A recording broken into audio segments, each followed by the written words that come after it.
बारे में बात करेंगे। तो लेक्चरेट में आपको अराउंड 3 मिनट या 3 मिनट से कम टाइम मिलता है एक स्लिप उठाने के लिए, और उस स्लिप में से आपको 4 टॉपिक दिए जाते हैं, जिसमें कुछ एक हाई लेवल, 2 मीडियम लेवल और एक लो लेवल टॉपिक होता है। अब हाई लेवल, लो लेवल और मीडियम लेवल टॉपिक कैसे डिसाइड होता है?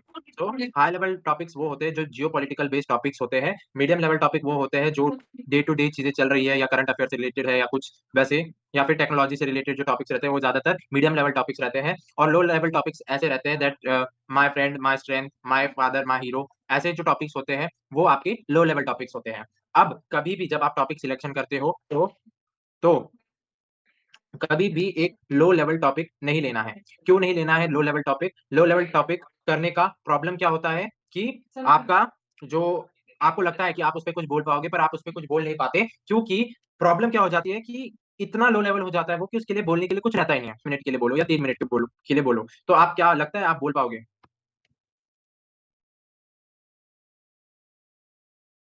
ना सर। ओके, सो इसीलिए जो है ये सजेस्ट किया जाता है या बोला जाता है कि आप कभी भी जो है एक लो लेवल टॉपिक ना ले, क्योंकि लो लेवल टॉपिक लेने पे भी आप नहीं बोल पाओगे। इसलिए always go for a high level और अ मीडियम लेवल टॉपिक। और जीटीओ का भी आपसे एक्सपेक्टेशन ज्यादा रहता है। GTO looks for the qualities from you. Okay, कि आपको उन टॉपिक्स के बारे में अवेयरनेस है। अगर आप किसी टॉपिक को सिलेक्ट करते हो तो उससे जीटीओ को लगता है कि हाँ, इसको इस टॉपिक की अवेयरनेस है और इसके इस टॉपिक के बारे में वो जानता है। बट अब एक बार टॉपिक सिलेक्ट कर लिया, पर उसको डिलीवर करना भी आना चाहिए। अब डिलीवर करने में क्या बात है? डिलीवर करने में आपको एक चीज याद रखनी है कि आपका जो लेक्चरेट है वो एकदम स्ट्रक्चर्ड होना चाहिए। उसका उसको एक ह्यूमन बॉडी से कंपेयर करके देखो। जैसे एक ह्यूमन बॉडी में सर, शरीर, पैर जैसे अलग अलग कंपोनेंट जुड़ के एक ह्यूमन बॉडी बनती है, वैसे ही आपका लेक्चरेट अलग अलग कंपोनेंट्स को जुड़ के एक पूरा लेक्चरेट वेल स्ट्रक्चर्ड फॉर्म में बनता है। ठीक है?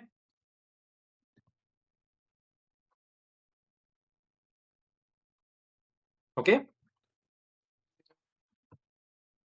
सो अब मैं जो स्ट्रक्चर के बारे में बात कर रहा हूँ, तो ये स्ट्रक्चर है क्या? ये स्ट्रक्चर है आपका फ्रेमिंग ऑफ द लेक्चरेट। कि सबसे पहले आप जो है एड्रेस करोगे कि आप क्या क्या सब टॉपिक्स कवर, कैसे आपने अपने लेक्चरेट को कैसे सब टॉपिक्स में डिवाइड किया गया है। सपोज एग्जांपल के लिए मैं बोलता हूँ, आपको इंडिया पाक रिलेशन का लेक्चरेट आया है, तो आप उसको कैसे स्ट्रक्चर करोगे? तो you will tell that I have divided my lecturette into 4 sub parts. Okay, the 4 sub parts are like not elaborate or at all. Tell the 4 sub parts that India Pak relation, history, India, then current situation, then current what are the future outcomes and the conclusion. So ऐसे जो है आपको अपने lecturette को हिस्सों में divide करना है। अब इसमें क्या फायदा है आपका, और असेसर आपके अंदर क्या अच्छी क्वालिटी देखता है? इसमें आपका जो फायदा ये है कि आपको पता है कि मैंने कैसे डिवाइड करा है और मेरे को हर पोर्शन में क्या क्या बोलना है, तो आपका भूलने का चांस भी कम हो जाता है और आपके 3 मिनट भी अच्छे से कवर होते हैं। अब असेसर को आप में क्या क्वालिटी दिख रही है कि आपके अंदर एक अच्छी ऑर्गेनाइजिंग कैपेबिलिटी है। आप अपने लेक्चरेट को ही इतने अच्छे से वेल ऑर्गेनाइज कर रहे हो, तो आप अपने जो कोई भी चीज एग्जीक्यूट करते हो जिंदगी में, वो एकदम प्लान और ऑर्गेनाइज तरीके से होती है। ठीक है? क्लियर? ओके, फिर इसके बाद एक बार आपने पूरा स्ट्रक्चर डिसाइड कर लिया, अब आपको बोलना क्या है और बोलना कैसे है, इस पे हम बात करते हैं। अब बोलना क्या है वो आपको करना है प्रिपेयर अपने प्रिपरेशन फेज में एसएसबी के। अब प्रिपेयर कैसे करना है? आपका जियोपॉलिटिकल नॉलेज जो है वो बहुत अच्छा और इंप्रूव हो जाना चाहिए। विनय प्लीज म्यूट। ओके, सो आपका जो जियोपॉलिटिकल नॉलेज है वो टाइम के साथ अच्छा होना चाहिए, इंप्रूव होना चाहिए, क्योंकि geopolitical topics are always a high level topic. Okay, और आप अगर अच्छी जियोपॉलिटिकल नॉलेज रखते हो तो आपको बोलने के लिए टाइम कम नहीं पड़ेगा। ठीक है? फिर इसके बाद और क्या करना है आपको? I have uploaded the lecturer topics list on the website. ठीक है? वहां पे से जाके जो भी लेक्चरर टॉपिक्स दिख रहे हैं उनको प्रिपेयर करना शुरू करो। अब प्रिपेयर कैसे करना है? प्रिपेयर करते समय आप उस लेक्चरर टॉपिक के बारे में पढ़ो। पढ़ने के बाद उस पे एक लेक्चरेट फॉर्म करो। अब यहाँ पे मैं अभी देखो, आपकी हेल्प करने के लिए बहुत सारे टूल्स आ चुके हैं, तो आप एआई टूल्स का भी हेल्प ले सकते हो। एआई टूल जैसे चैट जीपीटी को प्रॉम्प्ट दे दिया कि right me a lecturate for this particular topic in a this structure for 3 so that I can speak it for 3 minutes। तो आपको एक अच्छा वेल ऑर्गेनाइज लेक्चरेट जो है बन के मिलेगा। आपको क्या करना है? बस एक बार पढ़ना है ताकि आपको एक आइडिया आ जाए कि मेरे को कैसे बोलना है। एंड फिर आप ये जो है अपने आगे आने वाले लाइक आप जो है इसको प्रैक्टिस कर सकते हो time to time in the front of mirror. अब फ्रंट ऑफ द मिरर आपको प्रैक्टिस करने में क्या फायदा? सो जब आप प्रैक्टिस करते हो मिरर के सामने, तो क्या होता है, आप अपने आप को देख पाते हो, आप अपना बॉडी लैंग्वेज को समझ पाते हो, आपके अंदर एक कॉन्फिडेंस बिल्ड होता है, फ्लुएंसी भी बिल्ड होती है। ठीक है?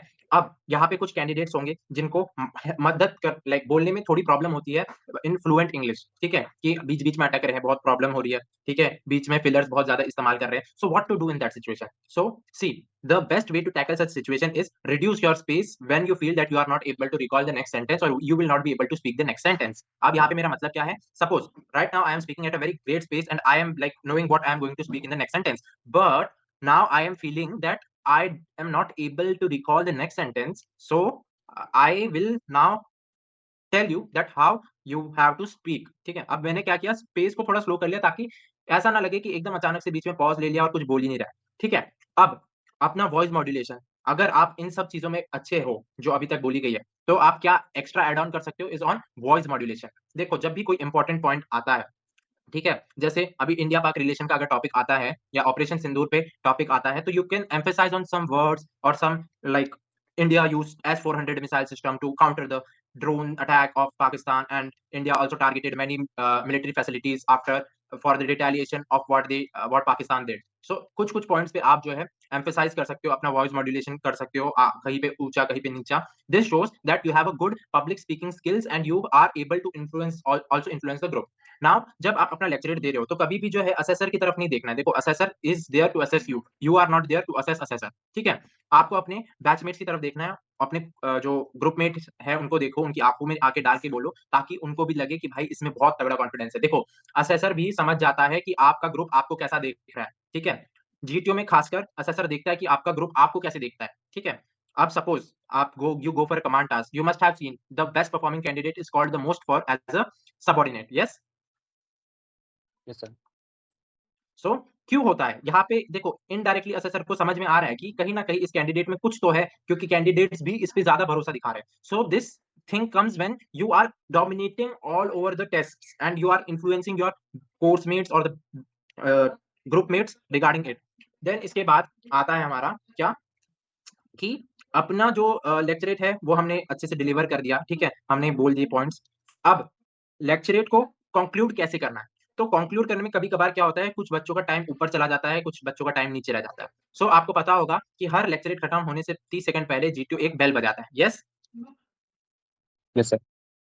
तो वो जब बेल बजती है, उससे उसके उसी टाइम आपका कंक्लूजन शुरू हो जाना चाहिए और आपके दिमाग में एक क्लॉक शुरू हो जानी चाहिए by if you can do this. ठीक है, और आपको करेक्ट ट्राई करना है कि 30 सेकंड्स के टाइम पे मेरा जो है लेक्चरेट खत्म हो जाना चाहिए, because this creates that yes he had a well structured idea for his lecturette and he delivered it in a proper way. ठीक है, so hope everything regarding the lecturette is clear to you. अब भाई इसके like आगे. हाँ, बोल. अगर like 3 minute का लेक्चर है, अगर मैंने 2 मिनट 55 सेकंड या फिर 2 मिनट 54 सेकंड ऐसे ही खत्म कर दिया तो कोई दिक्कत तो नहीं है ना? हाँ, उसमें ज्यादा कोई मिनट दिक्कत नहीं है, कोई दिक्कत नहीं है. देखो, 2 मिनट 50 के ऊपर एवरीथिंग इज गुड. 2 मिनट 50 से 3 मिनट 5. ठीक है, एवरीथिंग इज फाइन. ठीक है, अगर आप एग्जैक्ट बेल बजने पे भी खत्म करते हो तो गुड. ठीक है, टाइम बस आपको 3 मिनट के आसपास कवर करना है और कहीं पे भी ऐसा नहीं दिखना चाहिए कि आपको वो जबरदस्ती बोलना पड़ रहा है टाइम पूरा करने के लिए, या फिर आप ऐसा बोल रहे हो कि वो कभी खत्म ही ना हो. Okay, now moving forward. तो hope lecturette is very much clear to you people. Yes भैया. ओके, सो अब हम आते हैं जीडी के ऊपर. अब जीडी में आपसे असेसर क्या चाहता है? देखो, आपने एक बार पीपीडीटी दे दिया है. ठीक है, आपने पीपीडीटी की जीडी दे दी है, बट वो जीडी और ये जीडी टोटली डिफरेंट है. यहाँ पे आपको एक टॉपिक मिलता है, उसके तीन या चार लीड्स मिलती है. ठीक है, उसमें से आपको अपनी एक लीड चूज करनी होती है और उसके ऊपर आपको बताना पड़ता है कि क्यों ये लीड सही है. आपको ऐसे 2 टॉपिक दिए जाते हैं. एक टॉपिक जो है आप और आपका ग्रुप मिलकर सिलेक्ट करता है और दूसरा टॉपिक जो है असेसर देता है. यस. हाँ भैया. अब ये स्ट्रक्चर समझ गया जीडी का. अब इसमें असेसर आपसे क्या देखना चाहता है? असेसर देखना चाहता है कि आप उस टॉपिक के ऊपर कितना नॉलेज रखते हो, आप उस टॉपिक के एकदम सही अपनी लीड को सपोर्ट करने के लिए कैसे पॉइंट्स रखते हो, आप जो पॉइंट्स रखते हो उससे आपका ग्रुप कितना इन्फ्लुएंस हो रहा है, आप अपने ग्रुप के साथ कैसा इंटरेक्शन है आपका ग्रुप में. ऐसा तो नहीं है कि आप ग्रुप में बह जा रहे हो. मतलब क्या, कि कभी कभार आपने देखा होगा कैंडिडेट्स अपनी लीड चेंज कर लेते हैं. नाउ सी, यहाँ पे आपको कोई कॉमन स्टोरी पे नहीं आना है, यहाँ पे एक तरीके से डिबेट ही चल रहा है. ठीक है, आपको किसी को अपने कॉमन लीड में भी नहीं लाना है, बट ट्राई कि आपसे जो है आपकी लीड पे ज्यादातर कैंडिडेट्स कन्विंस होके आ जाए. ठीक है, अब इसको कैसे करना है उस पर डिस्कस करते हैं. तो जब भी आपको लीड दी जाती है तो आप हमेशा ट्राई करो कि ऐसी कौन सी लीड है जो बाकी दो लीड को आउट रेस कर देगी। आउट रेस कैसे कर देगी कि अगर कोई भी like I have a good number of points to speak on that lead, good number of points and facts. अभी एक और चीज मैंने देखा, बहुत कैंडिडेट जो है रैंडम फिगर्स इस्तेमाल करते हैं अपने जीडी में, ठीक है। अगर बाय डिफॉल्ट कुछ तुमने ऐसा कोई रैंडम फिगर बोल दिया जो गलत है या एक्चुअली में it don't make any sense, तो इससे एक खराब इंप्रेशन बन सकता है। तो ट्राई करो जो भी बोलो फैक्चुअल बोलो और सही बोलो, ठीक है। अब इसके बाद असेसर जो है आपके पॉइंट्स को नोट कर रहा है, चाहे कोई तुम्हारा दूसरा कैंडिडेट सुने ना सुने। जैसा मैंने पीपीडीटी की जीडी में बताया था, एक बार कोई पॉइंट बोल दिया, एक देखो मैक्सिमम 2 बार किसी पॉइंट को बोलो, उससे ज्यादा एक पॉइंट को रिपीट मत करो, ठीक है। ऐसा नहीं दिखाना है कि आप बोल रहे हो लगातार जीडी में, बट आपको ऐसा दिखाना है कि आप जो भी बोल रहे हो पॉइंट टू पॉइंट बोल रहे हो और सही बोल रहे हो, क्योंकि असेसर पॉइंट से ज्यादा मतलब रखता है, ठीक है। आपका क्या कितना कंट्रीब्यूशन है वो एक अलग बात है, बट आपका कंट्रीब्यूशन कितना वैल्यूएबल है वो अलग बात है। अब जब भी आप किसी लीड पे बात कर रहे हो तो उस लीड के बारे में बात करते समय ये याद रखो कि आप दूसरों को भी दूसरी लीड को काउंटर करो, प्रॉपर अच्छे से काउंटर करो, ताकि वो जो है आपकी लीड पे आने का ट्राई करे। अब बहुत सारे कैंडिडेट्स ऐसे भी होते हैं कि जीडी में भी उनसे बोला नहीं जा रहा है या फिर कंट्रीब्यूट नहीं कर पा रहे, तो see guys, look for a gap, ठीक है। Look for a gap, and जो स्टार्टिंग होती है जीडी की उसी में बोल दो कि candidates I feel that this particular lead is correct, और उसके साथ एक फैक्ट, एकदम तगड़ा वाला फैक्ट जो है अपना पहला रख दो, ठीक है। फिर वहां से जो है अपना सारा जीडी स्टार्ट होने दो।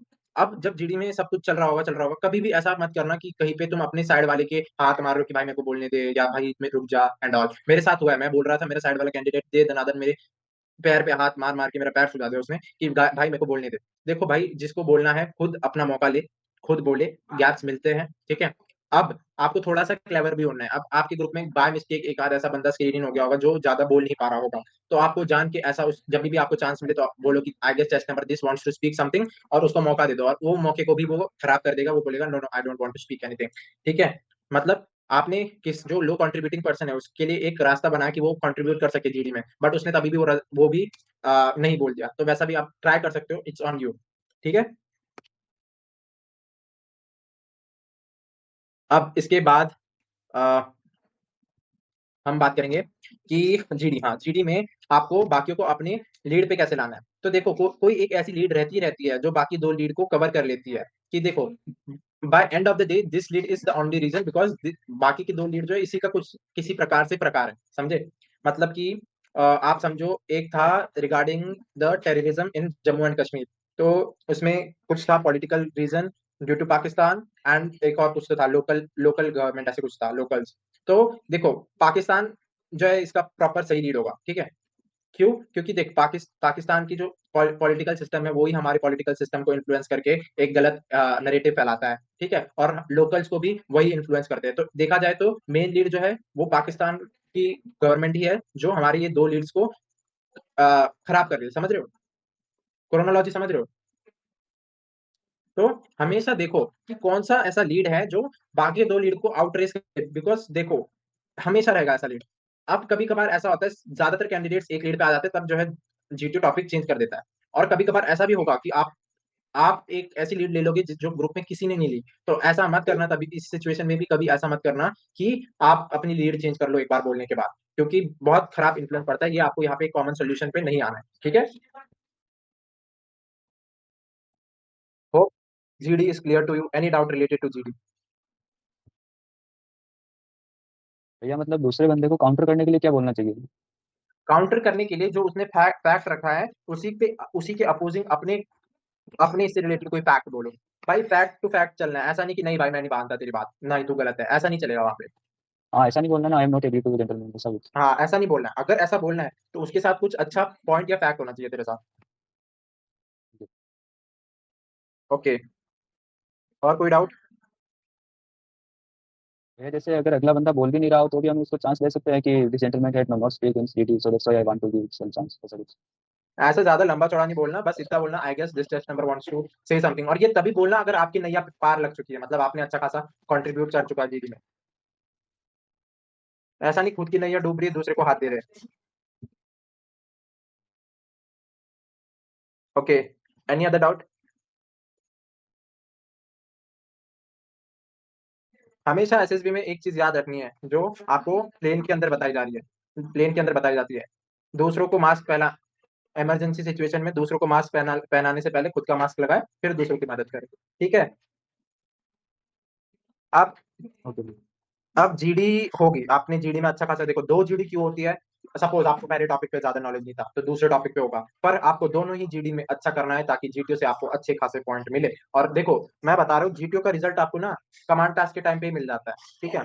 जीटीओ में अगर आपको बॉम्ब वाला टास्क मिला है या जहाँ पे सर्कल वाला कमांड टास्क होता है तो आप समझ जाओ आपका जीटीओ जो है क्लियर है, ठीक है। ये मेरा इतने सालों का एक्सपीरियंस हो चुका है, जितने कैंडिडेट्स जिनको कमांड टास्क में ये टास्क मिलता है तो फॉर श्योर वो तो रेकमेंड होते हैं, या तो रेकमेंड होते होते रह जाते हैं। तो आपका जीटीओ का जो पूरा रिजल्ट है वो आपके कमांड टास्क में ही मिल जाता है, that is of the day 4। अब आपको उस लेवल पे पहुंचने के लिए क्या करना है, आपको हर जीटीओ टेस्ट में अच्छा परफॉर्म करना है ताकि जीटीओ को लगे I feel that this candidate has the potential and I should give him the chance for this, okay. अब इसके बाद आपने जीडी कर ली, आपने लेक्चरेट कर लिया अब आपका आ जाता है पीजीटी। अब पीजीटी में क्या है, it is a progressive group task, ठीक है। तो मैं आज पीजीटी एचजीटी एफजीटी पे पूरा खींचूंगा, ठीक है, फिर बाकी जीटीओ के टास्क हम कर लेंगे। तो पीजीटी एचजीटी एफजीटी में क्या करना है और कैसा अप्रोच रखना है, इसको क्लियर करने से पहले मैं स्ट्रक्चर समझाऊंगा कि क्या है इस पूरे टेस्ट का स्ट्रक्चर। तो ये टेस्ट जो है आपकी प्रॉब्लम सॉल्विंग को चेक करता है, आपका कोऑर्डिनेशन विद टीम चेक करता है, आपका जो मेंटल मेंटल प्रॉब्लम सॉल्विंग, एक तरीके से basic problem solving and your coordination with team, ठीक है। ये जो है 2 मेजर चीजें आपकी चेक होती है, ठीक है। अब इसको कैसे आपको अप्रोच करना है, तो सबसे पहले हम समझेंगे कि पीजीटी में होता, पीजीटी एचजीटी एफजीटी में होता क्या है। So there are various structures. They are painted in different colors. That is red, blue, white. White is accessible to both helping material and you. The blue is accessible to you, not the helping material. Yes. And red is accessible to is not at all accessible. Okay. And the ground is also not accessible. अभी तक जो भी बोला सब सही बोला मैंने? ये ब्लू वाला मेरे को कंफ्यूजन है, मैंने बहुत दिनों से नहीं करा। Blue is accessible to us and not the helping material, हाँ भैया सही है। ठीक है। अब ground is also not accessible to us, ठीक है। तो देखो इसमें भी एक चीज होती है जो इनिशिएटिव देखता है असेसर। अब इनिशिएटिव का मतलब ये नहीं होता कि देखो बहुत सारे कैंडिडेट्स को मिसअंडरस्टैंडिंग है कि इनिशिएटिव का मतलब होता है कि जिसने पहले रस्सी फट्टा बल्ली उठा के लगा दिया वो उसका मिल गया, उसको मिल गए इनिशिएटिव के पॉइंट्स। भाई मैं तो बोलता हूँ तुम कुछ उठाओ ही मत, जब तुम सबसे पहला ऑब्स्टेकल क्रॉस करने वाले होंगे कुछ उठाओ ही मत, बेस्ट, ठीक है। क्यों बोल रहा हूँ मैं ये, जैसे ही कोई भी लगाए भाई चल के आगे तुम सबसे पहले जाओ, पूछो भी मत, मैं बोलूंगा पूछो भी मत। क्योंकि अगर तुम एक बार पीजीटी एचजीटी एफजीटी किसी भी टास्क में एक बार आगे चले गए तो जो आगे रहता है हमेशा उसी को सॉल्यूशन जो है इंप्लीमेंट करने के सबसे ज्यादा चांसेस मिलते हैं, असेसर का इंटरेक्शन भी सबसे ज्यादा उसी के साथ होता है। और अगर आप अच्छे हो पीजीटी एचजीटी एफजीटी में तो आप सॉल्व भी कर देते हो और आपके पॉइंट्स भी इंप्रूव होते हैं और आप बहुत आपका एक्सेप्शनल परफॉर्मेंस हो जाता है। अब पर आगे रहने का एक और रिस्पॉन्सिबिलिटी होता है, आगे रहने पे क्या रिस्पॉन्सिबिलिटी होता है, आपके जो बाकी कैंडिडेट्स है वो क्या बोल रहे हैं उसको ध्यान से सुनो, उनके आइडियाज को भी इंप्लीमेंट करो, इससे आपका कोऑर्डिनेशन विद टीम दिखता है। अगर आपको लग रहा है कि आपका आइडिया काम नहीं कर रहा है तो दूसरे का आइडिया काम करो, और अगर उसका भी आइडिया काम नहीं कर रहा है तो बताओ कि उसका आइडिया क्यों नहीं काम कर रहा है, यहाँ पे क्या प्रॉब्लम आ रहा है, ठीक है। हमेशा एक अच्छा, और मैंने देखा है जीटीओ में एक चीज करते कैंडिडेट्स बहुत लीनियंट हो जाते हैं, लीनियंट इन द सेंस गालियां बक रहे हैं, ठीक है, एकदम लिक्चड़ हो जा रहे हैं, ठीक है, वैसा नहीं होना, ठीक है। माना कि थोड़ा लीनियंट हो जाता है, ठीक है, ट्राई करो इंग्लिश या इंग्लिश में ही बात करो अपने साथ वाले कैंडिडेट से, ठीक है, बट बहुत बुरी तरीके से बात मत करो। मैंने देखा है भाई हो जाते कुछ कुछ कैंडिडेट्स बहुत खतरनाक। फिर इसके बाद आपको अब ये ऑब्स्टिकल्स क्रॉस कैसे करने हैं मैं अच्छे से जानता हूँ, तुम सबको ये कंसेप्ट पता है, द कैंटिलीवर थिंग। कैंटिलीवर मतलब एक झूला होता है जो आपने बचपन में खेला होगा, जिसमें दोनों साइड बच्चे बैठते हैं और आगे ऊपर नीचे होते हैं, सब याद है? हाँ भाई।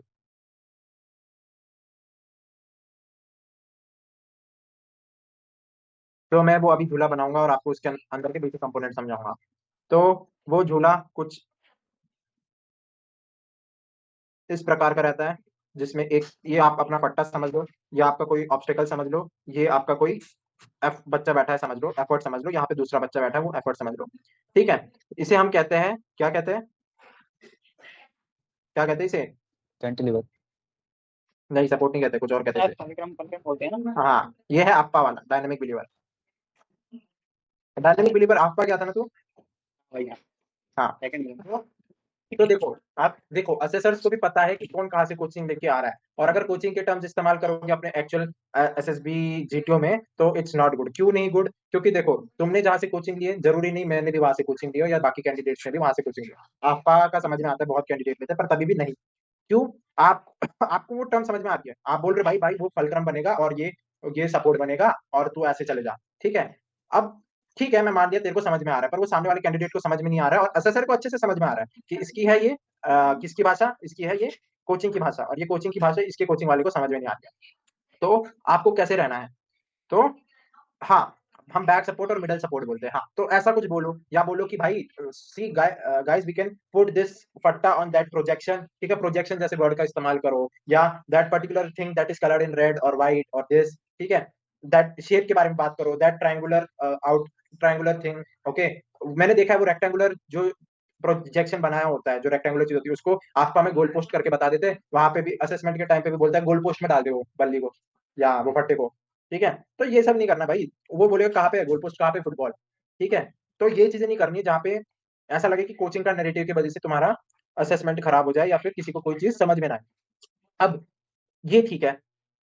अब ये देखो, ये आइडिया जो है ये पूरे तुम्हारे एसएसबी के जो जीटीओ के ऑब्स्टेकल है उसको क्लियर करने के लिए लगेगा। बस क्या होगा, किसी टाइम पे आपसे कोई चीज छीन ली जाएगी, ठीक है, और छीन ली जाएगी तो आपको सोचना होगा कि वो बनाना कैसे है। अब ये जो नीचे का जिसे हम फलक्रम कह रहे थे, ठीक है, अब कभी कभार ये अवेलेबल नहीं रहता, ठीक है, तो क्या करते कुछ कैंडिडेट्स नीचे बल्ली लगा देते हैं, या फिर क्या करते हैं नीचे जो है रस्सी का जो है बंड बना देते हैं। बंड मतलब गोल गोल घुमा के एक बॉल जैसा बना देते हैं जिसके ऊपर जो है बल्ली या फट्टा टिका देते हैं, ठीक है। तो ऐसे सोचना है कि अगर कोई चीज मिसिंग है तो उसको बनानी कैसी है। अब कभी कभार एफर्ट मिसिंग होता है, तो एफर्ट को मिसिंग होता है तो क्या करते हैं, कभी कभार बल्ली से अटका देते हैं एफर्ट बनाने के लिए, या फिर कभी रस्सी इस्तेमाल करते हैं। अब रस्सी जब इस्तेमाल करो तो याद रखो कि ये एक प्लास्टिक आइटम है, मतलब जैसे बांधोगे जैसा जहां पे रहेगा उससे जो है ज्यादा ऊपर या नीचे जाएगा, समझ रहे हो। मतलब सपोज आपने उसको एकदम स्ट्रेट बांधा है, तो सपोज उसके ऊपर ऊपर का जोर लग रहा है तो वो थोड़ा सा ढीला होकर ऊपर पक्का जाएगा, तो रस्सी इलास्टिक है। पर बल्ली में ऐसा नहीं होगा, बल्ली जहां पे तुम अटकाओगे वो फट्टा उधर ही अटक के रहेगा, बट रस्सी में वैसा नहीं होता। अब इसके बाद रस्सी बांधने के अलग अलग तरीके यूट्यूब से सीखो। रस्सी एकदम टाइट बांधनी आनी चाहिए। सपोज आप एक स्ट्रेट रॉड मतलब स्ट्रेट पिलर में बांध रहे हो, तो आप ऐसे बांधो ताकि वो ऊपर या नीचे स्लाइड ना हो, समझ रहे हो। क्योंकि कभी कभार ऐसा होता है आप उसको एज ए एफर्ट इस्तेमाल करते हो, बट वो जो है वो रॉड जो है उस पर स्लिप कर जाती है ऊपर, या जो पिलर जो है उस पर स्लिप कर जाती है ऊपर या नीचे, तो उससे क्या होता है आपका जो है स्ट्रक्चर या फिर जो आपका जो भी बना होता है वो नीचे गिर जाता है। फिर इसके बाद जब भी आपको एक जरी कैन दिखे, जरी कैन नहीं, डीजल कैन, डीजल कैन पता है ना, वो बड़ा सा कैन, कैनिस्टर जैसा कैन होता है, देखा है, हाँ हाँ। बैरिकेटिंग के लिए भी इस्तेमाल करते हैं फौजी एरिया में कभी कभार। तो वैसी अगर कोई चीज है तो उसमें ध्यान दो कि कहाँ कहाँ पे छेद है, अंदर से कुछ प्रोजेक्शन निकले हुए कि नहीं निकले हुए, कहाँ पे क्या कलर है, कहीं पे ऐसा है कि बाहर कोई प्रोजेक्शन निकल रखा है छोटा सा। देखो नॉर्मल नॉर्मल चीजों में भी कहीं कहीं छोटे छोटे प्रोजेक्शन बना रखे होते हैं, वहां पे देखते रहो कि कहाँ पे मैं क्या चीज अटका सकता हूँ, ठीक है। आंखें और दिमाग खुले रखो दोनों, ठीक है। इसके बाद अ, जब तुम्हारा कोई भी पीजीटी एचजीटी एफजीटी है, आपने कभी भी देखा होगा उसमें 3 अप्रोचेस होते हैं। कभी भी जब अप्रोच डिसाइड करो अपने ग्रुप को पहले रोको, ठीक है, उनको बोलो कि पहले हम डिसाइड करते हैं कि कौन से अप्रोच से जाना है। देखो कभी कभार ऐसा होता है स्टार्टिंग के अप्रोचेस इजी रहते हैं, आखिरी में जब जाते हो देखो तीन तीन ऑब्स्टेकल्स रहते हैं, ठीक है। स्टार्टिंग के 2 आसान रहेंगे, आखिरी वाला एकदम हार्ड होगा, और एक होगा जो स्टार्टिंग का थोड़ा सा हार्ड होगा, बीच का थोड़ा मीडियम होगा, आखिरी का आसान होगा। तो देखो कि कौन सा जो है किसका हम आसानी से पहले प्लान अच्छे से आइडिया बना के आगे निकल सकते हैं, ठीक है। हमेशा ध्यान रखो कि कोई चीज आपसे छूट नहीं रही हो, कोई भी हेल्पिंग मटेरियल ना छूट रहा हो, या कोई अगर साथ में कोई चीज दी गई है वो ना छूट रही हो, समझ रहे हो, ठीक है। और हाँ हरिओम, सॉरी यार, आज मैं तेरा इंटरव्यू नहीं ले पाऊंगा। क्यों भैया? आज तेरा इंटरव्यू कल होगा, आज मैं सुबह से कुछ ना कुछ मेरा चल रहा है, ठीक है। आज सुबह से अरे, मेरा बहुत वर्कलोड था, मैं तो तैयार होकर बैठा हूँ फिर देखो।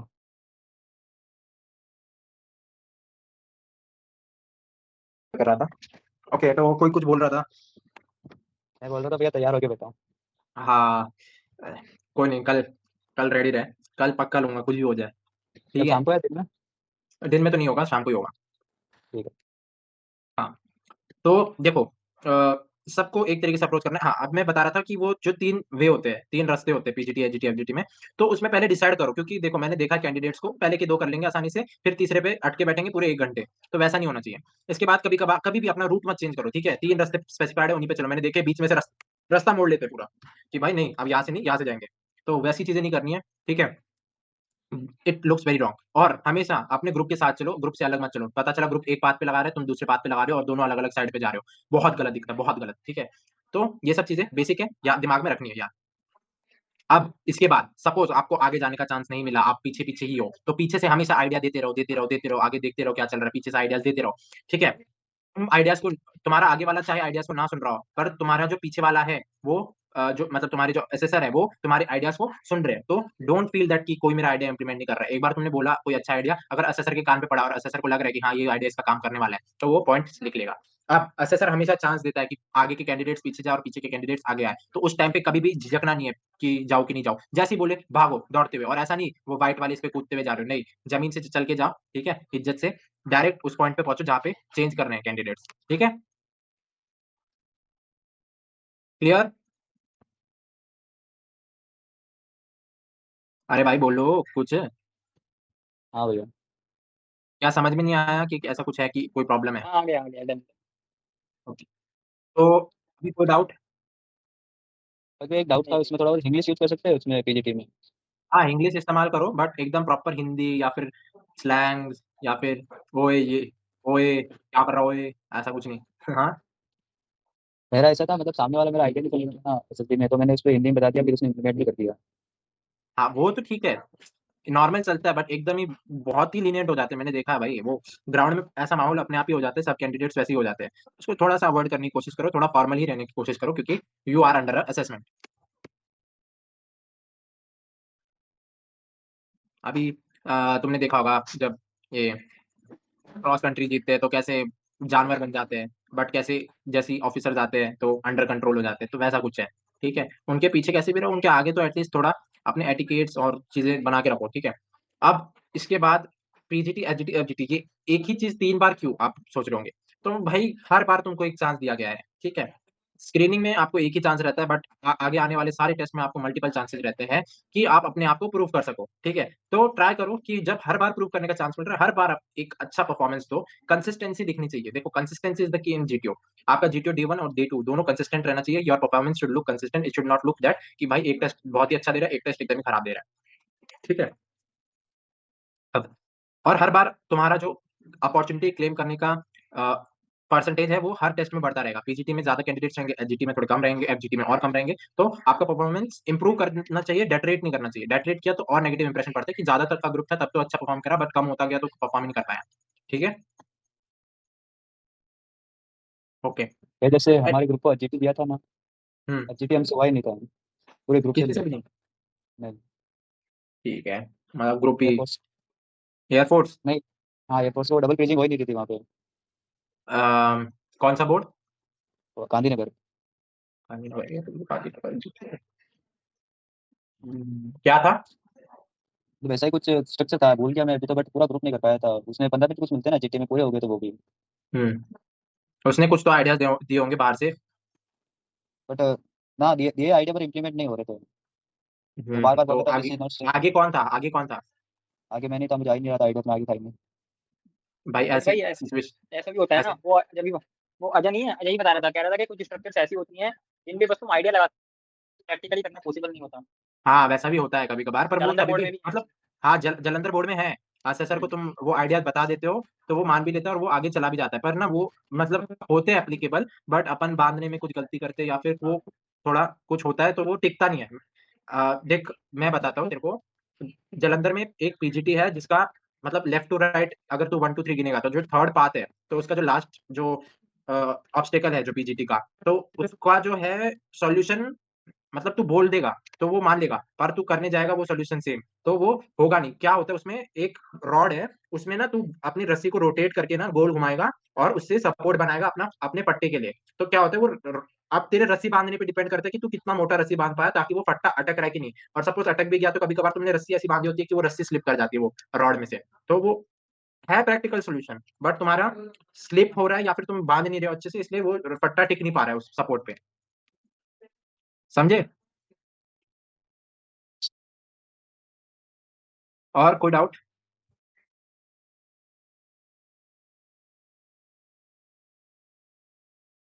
बोलो बोलो डाउट्स। ठीक है, ना भी। तो आपको पता चल गया पीजीटी, एचजीटी, एफजीटी में करना क्या है। अब मैं बात करूँगा एक फन टास्क की, दैट इज़ अपना स्नेक रेस या फिर क्या कहते हैं उसे क्या कहते हैं, group race, group obstacle race, GOR। GOR. तो ग्रुप ऑब्स्टिकल रेस सबसे ईज़ी टास्क है सारे टेस्ट में, बट तभी भी उसमें थोड़ा ध्यान रखना है, अपने ग्रुप के साथ चलना है, स्नेक ज़मीन को टच ना करे या रोल टेंट जो है ज़मीन को टच ना करे। जो इनवैलिड एरियाज़ है, मतलब जहाँ जो एरिया आउट ऑफ अप्रोच है, जो रेड एरियाज़ है उनको टच ना हो, ठीक है? आपके साथ वाले कैंडिडेट्स की मदद करो, कुछ-कुछ मोटे कैंडिडेट्स रहेंगे, उनको ऊपर उठाने में, उनको नीचे लाने में मदद करो, ठीक है? ग्रुप में ऐसी पोज़ीशन पे चलो जहाँ पे आप सबकी हेल्प भी कर पा रहे हो और एक अच्छा कंट्रीब्यूशन भी कर पा रहे हो, ठीक है? लाइक वो होता है बीच में, ठीक है? रेस स्नेक के बीच में, क्योंकि आप आगे वालों की भी हेल्प कर पा रहे हो, पीछे वालों की भी हेल्प कर रहे हो। आगे वालों की कैसे हेल्प करा रहे हो? आगे वालों को ऊपर चढ़ा के, पीछे वालों की कैसे हेल्प कर रहे हो? उनको अपने ऊपर चढ़ा के। पर ऐसा नहीं कि बीच में पीछे ही रह गए बिल्कुल। पीछे भी रह गए तो कोई प्रॉब्लम नहीं है, बस बस ग्रुप में कहीं न कहीं किसी न किसी की हेल्प करते हुए आगे बढ़ना है, फेक हेल्प नहीं करनी, मैंने देखा है। मतलब हाथ दे रहा है पर हाथ एक्सटेंड नहीं कर रहा है जितना करना चाहिए। ठीक है? मतलब कर सकता है वो एक्सटेंड बहुत हाथ। मैंने असेसर ने बताया था एक कहीं पे तो सुना था मैंने। तो वो हाथ दे रहा था एक बंदे को ऊपर लाने के लिए और हाथ वो और एक्सटेंड कर सकता था। मतलब उसका हाथ पहुँच नहीं रहा था, तो वो हाथ और एक्सटेंड कर सकता था, बट वो हाथ एक्सटेंड नहीं कर रहा था। मतलब showing that he is helping but not intentionally helping. So ऐसा भी नहीं करना है। ठीक है? ओके। सो ये आपका जीओआर में इम्पोर्टेंट हो जाता है, ठीक है? अब सी जब जीटीओ के 2 दिन हैं, तो ट्राई करो कि घर से आप अपने साथ कोई, अगर गर्मियों के टाइम पे आपकी एसएसबी, तो एक ग्लूकोन डी का छोटा सैशे लेके जाओ, ठीक है? Stay hydrated, have snacks, have proper breakfast, ठीक है? और फिर इसके बाद stay like build your stamina before your SSB, okay? Good stamina, because सी अगर मोस्टली इंडिविजुअल ऑब्स्टेकल जो है at the end of the day रखते हैं, जब सारे टास्क हो जाते हैं, ताकि आप पूरे थक जाओ और आप ज़्यादा इंडिविजुअल ऑब्स्टेकल ना कर पाओ। तो उसके लिए आपको जो है अपना जो स्ट्रेंथ है या फिर जो स्टैमिना है उसको यूटिलाइज़ करके रखना है, बेमतलब का इधर-उधर वेस्ट नहीं करना है, कि अपने दोस्तों के साथ बेमतलब के इधर-उधर भागे जा रहे हो, धूप जब रेस्ट करने का टाइम दिया उसमें भी भाग रहे हो इधर-उधर या धूप में ही बैठे हुए हो, ठीक है? रेस्ट के टाइम पे रेस्ट, टेस्ट के टाइम पे टेस्ट, ठीक है? ओवर एनर्जेटिक नहीं होना है। मैंने देखा जीओआर में ओवर एनर्जेटिक होके इधर-उधर से गिर गए, कुछ लग गई, तो बाकी टेस्ट खराब हो जाएँगे। ठीक है, जीओआर पहले हो जाता है, इंडिविजुअल ऑब्स्टेकल बाद में होता है और बाकी बहुत सारे टेस्ट भी बाद में होते हैं जीओआर के, तो मुश्किल हो जाएगा बाकी टास्क करने के लिए। तो हमेशा ट्राई करो कि ज़्यादा भी ऐसे एफर्ट नहीं डालने, मतलब significant amount of effort with full brain in it, ठीक है? और हमेशा याद रखो, मैंने एक चीज़ जो हर टेस्ट के लिए बोली है, live in the present. When you live in the present, you have the mind most in the most active form, you are analysing that कि हाँ, ये हो रहा है मेरे आँखों के सामने, इसमें क्या हो सकता है। देखो, जब जीटीओ का कोई भी पीजीटी, एचजीटी, एलजीटी सॉल्व कर रहे हो, तो आप चीज़ों को, स्ट्रक्चर्स को एनालाइज़ करो, वो आपके दिमाग में जाते हैं, वो आप सोचते हो कि मैं इस पे क्या कर सकता हूँ। अगर आप ये सोच रहे हो कि मेरा अगला टास्क कैसे करूँगा मैं, तो वो काम नहीं करेगा। आपका जो अभी का टास्क है, वो कैसे करना है, उस पे ज़्यादा ध्यान दो। ठीक है? Never carry the regret of not performing well in the previous task, and never think of what will happen in the next task. Try that you perform the best in the present task, so that आपको ना future में इस past task का regret रहे, ना आपको future test task में क्या होगा उसका रेग्रेट, ये सोच में रहो। ठीक है? मैंने देखा है बहुत सारे कैंडिडेट्स अपना पूरा परफॉर्मेंस खराब कर देते हैं बस एक टेस्ट की खराब जाने की वजह से। ठीक है? तो वैसा नहीं होना चाहिए। जिस टाइम मैं रिकमेंड हुआ था, मैंने सिर्फ गिन के 2 या 3 इंडिविजुअल ऑब्स्टेकल करे होंगे। बाकी के मतलब अराउंड मैंने 8 अटेम्प्ट करे थे, बट सब में कुछ ना कुछ गलती हो गई थी। जैसे कि जो स्क्रीन जंप करना होता है, स्क्रीन जंप करने में वो मेरा पैर थोड़ा-सा लगा, स्क्रीन गिर गई नीचे, ठीक है? फिर उसके बाद जो टार्ज़न का लीप होता है, तो वो मैं ईंट से पहले गिर गया, ठीक है? उसके बाद क्या बोलते हैं, जो अपना कमांडो वॉक होता है, कमांडो वॉक में मैंने ऊपर गया, बट ऊपर जाके कोई चेस्ट नंबर या कुछ नहीं बोला। I don't know why, because it was the last task of the day and I was totally exhausted.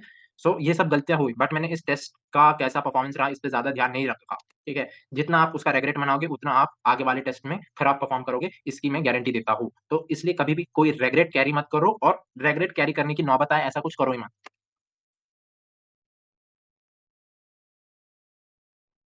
Okay, any other doubts?